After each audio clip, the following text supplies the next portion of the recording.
I seen enough of the coverage on CNN or just on Twitter and stuff. I follow some of the links just because obviously if I'm going to vote, I like to keep informed on just about everything.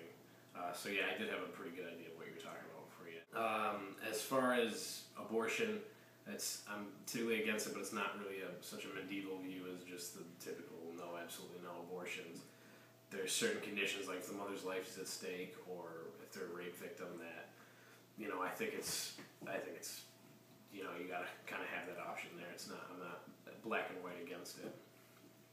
As far as like contraceptives in healthcare, most insurance companies are receiving federal funding anyway, so if it's not them paying out of their pocket, absolutely contraceptives should be covered under that, especially if one of the parties is against abortion. This would be a way to prevent it and avoid the whole situation.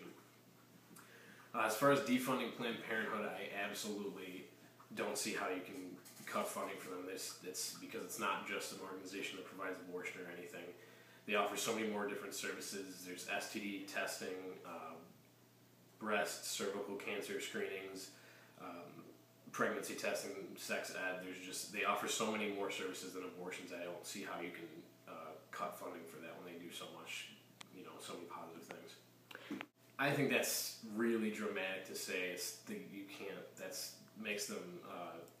That's painting them as like they're completely against any women's rights, and that's absolutely not the case. There's legislation that they support that might counteract some of these things I just said, but calling it a war on women is just a little overzealous and dramatic.